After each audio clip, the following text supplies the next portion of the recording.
Я Хамидуллина Левиза Даматовна, представительница крымско-татарского народа. Я, значит, носитель языка крымско-татарского.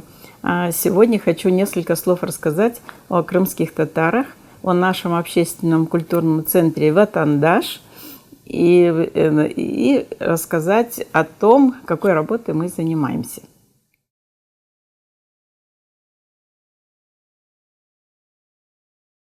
Наша историческая родина – это Крым.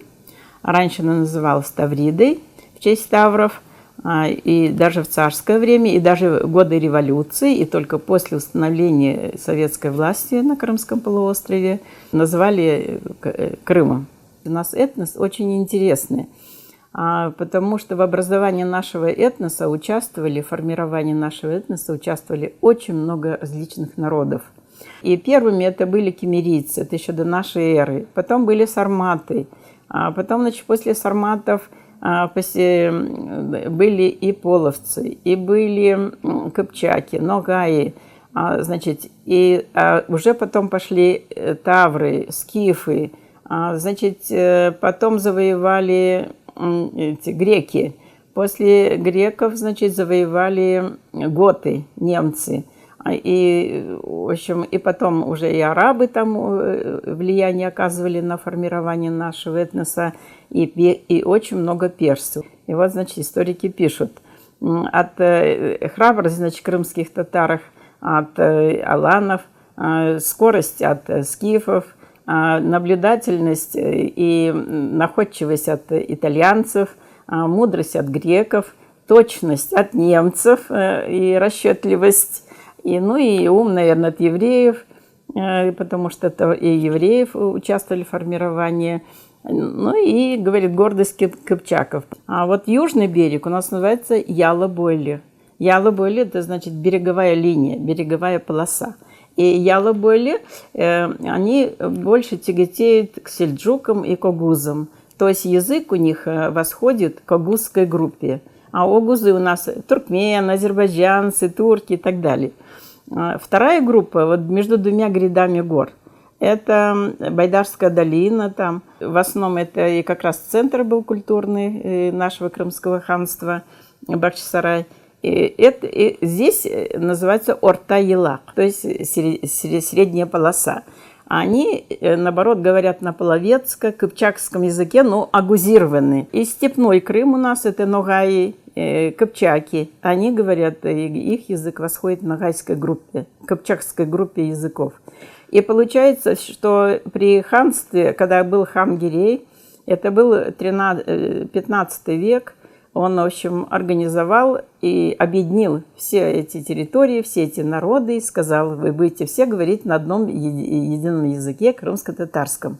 И вот греки, армяне, болгары, немцы, кто там жили, персы, а эти народы все приняли этот язык. И сейчас есть греки, которые называют их греко-татарами, потому что они говорят на нашем языке. Ближе всех, значит, к турецкому языку это Ялабойли, первая группа, береговая группа. И вот я принадлежу к этой группе. И у нас нет ничего монголоидного, потому что монголы не любили горы, не любили море, и они до нас не дошли. Они остановились в степи. Вот, а степные татары наши, ногаи их почему и называем, они вот ближе к казахам. И даже вот есть такие, которые чисто, вот все соответствует как казахский язык.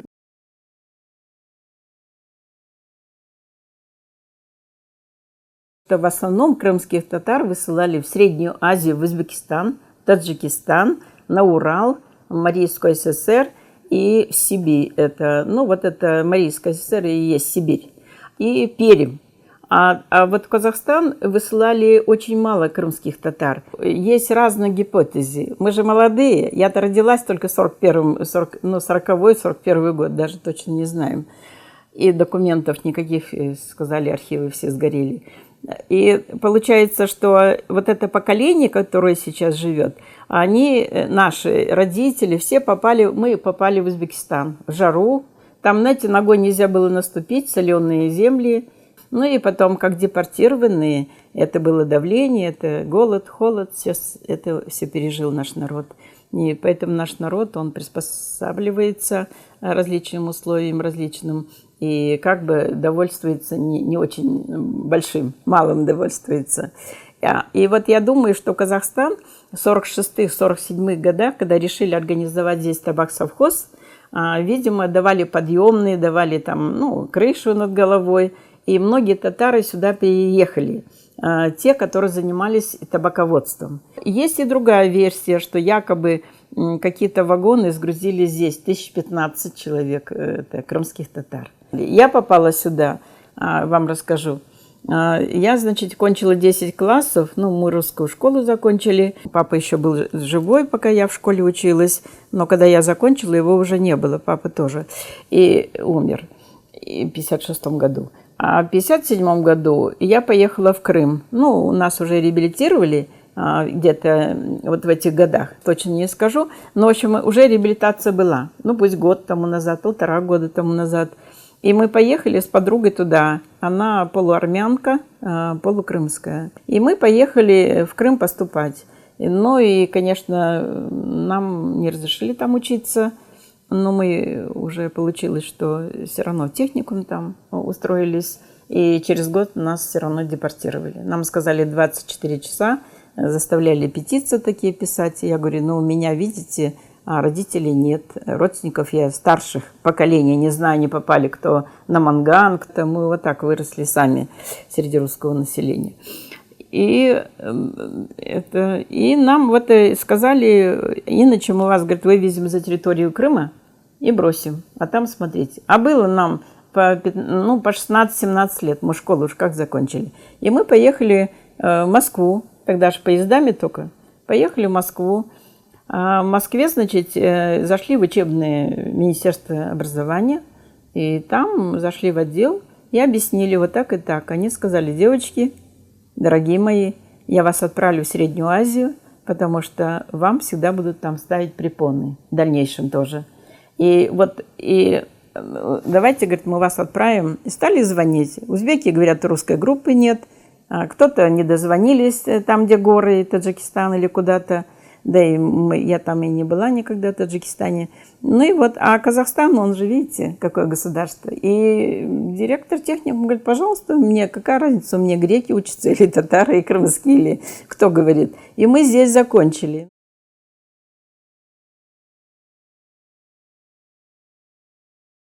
История возникновения очень интересна. Нас здесь мало. Сначала у нас как бы были кружки. Встречались там 5-6 человек. Организовала девушка, она приехала с Узбекистана, там было много крымских татар, она попала сюда, видимо, на место жительства, и здесь она стала искать крымских татар. И она нашла несколько человек, а потом постепенно мы узнали и стали проводить, собрание. У нас оно называется Курултай. И вот на первом Курултае, я, конечно, с первых дней в этом обществе, и на Курултае мы избрали Сейта Мирсаиновича председателем. Прежде всего, Ватандаш, культурный центр организован у нас. То есть юридически он зарегистрирован 16 июля 2010 года. И буквально через 1,5 года, то есть уже в декабре 2011 года, мы вошли в Ассамблею народа Казахстана. Это очень здорово, мы были очень рады, потому что так в самой ассамблее, где очень много культурных центров, их всего на сегодняшний день насчитывается 38 или даже 39 культурных центров, и мы как нация, как этнос вошли туда, хотя мы очень малочисленная группа.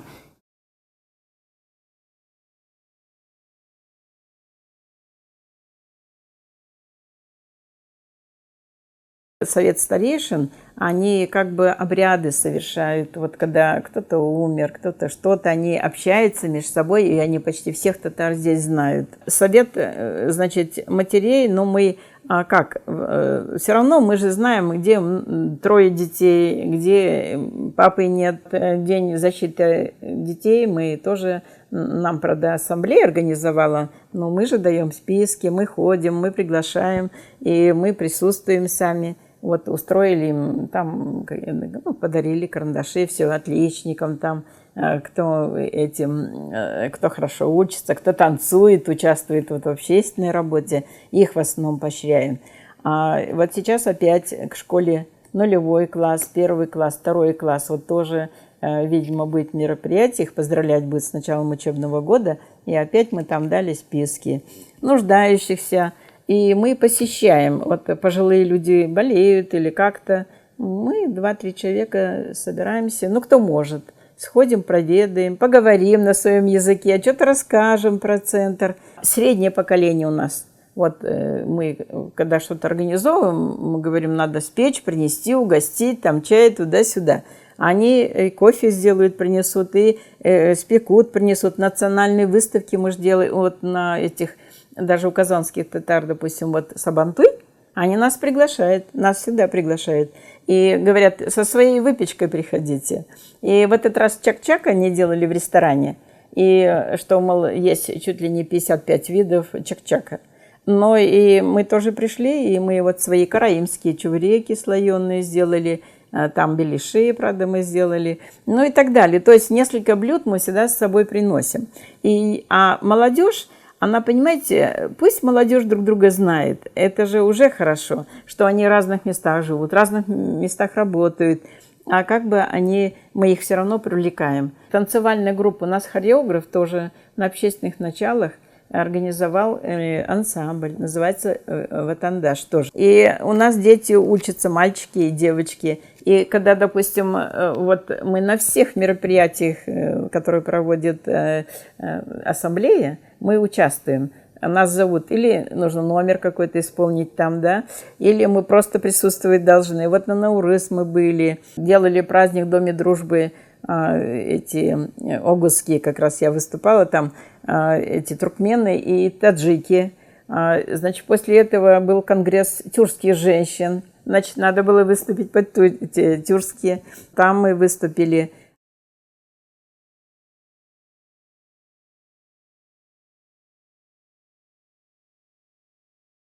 Казалось бы, смотрите, вот мы так недавно, и все равно мы были, вот поддерживаем, когда выставляли музеи.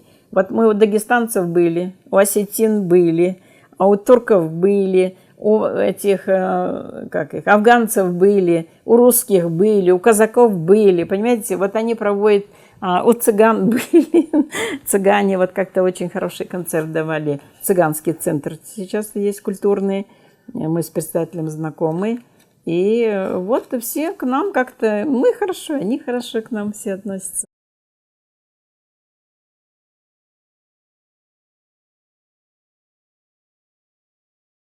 Конечно, культурный центр, он всегда нужен. Это, как сказать, опора наша, это наш заслон, это культура наша, как говорят, это язык наш, и это кровь своя, это народ свой. И наши обычаи, традиции мы стараемся, вот детям мы прививаем, да, вот как надо поздороваться со старшими, как с младшими. У нас есть свои культовые такие моменты, да. Вот, допустим, старшим всегда целуют руку, младшие, когда заходят. Это считается как дань уважения и возрасту, и там, мудрости, и знаниям и так далее. То есть у нас тут есть совет старейшин. У нас мы их приглашаем, когда какие-то мероприятия делаем. Первые годы мы в большом зале занимали, то есть мы приобщали. Фильмы показывали, стихи мы читали, даже спектакль как-то ребята поставили, молодежь наша. То есть этим самым мы восстанавливаем или стараемся сохранить свою культуру, свою вот эту самобытность. А это ведь самое ценное. И свой чуть-чуть язык. Потому что, говорят, нет языка, нет народа. А наш язык – исчезающий язык.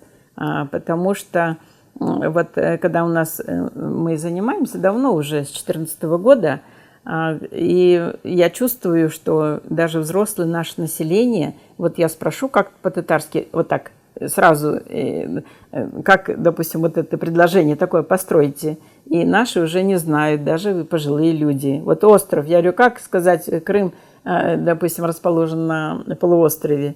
И уже слово «полуостров», допустим, не знаем. А когда язык, это же, как сказать, это же не только для общения, для коммуникации, для разговора, да. Язык – это же духовное состояние человека. И только через язык можно выразительно узнать вот всю самобытность, всю индивидуальность нации. Потом у нас есть культ кофе. У нас чай как бы не подают. У нас, когда гость приходит, ему обязательно чашку кофе готовят сначала. Если даже когда молитвы читает, вот в любом случае культ кофе, его специально готовят. У нас и вот Васпия Исмаиловна есть, она из заместителя, она сейчас в Крыму.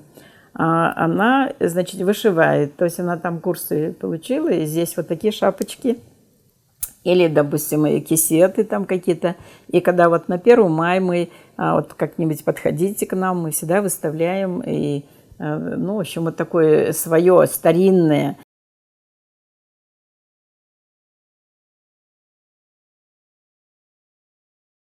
Язык это очень много значит, поэтому языком мы занимаемся. Вот у нас учебники «Крымский татарский язык», пособие учебное. Вот, значит, «Эдепнаме». Это вот литературное чтение, все по-татарски читаем, переводим, ну, новые слова записываем. Вот и вся программа, которую, ну, я вот первое происхождение этноса рассказывала нашим ребятам. Преподаю я и Васпия Исмаиловна. И вот я представительница Ялобо-Илинской группы, а Васпия Исмаиловна представительница Кыпчакской группы. И у нас идет разные слова. Но, тем не менее, мы друг друга понимаем. Вы знаете, первые у нас и молодежь приходит, но молодежь же работает, и поэтому они это не всегда посещают. В основном ходит средний возраст, который немного язык знают. Вот они просто связано говорить не могут, но какие-то отдельные слова они знают. Или там, допустим, «жох», там, или «здравствуй».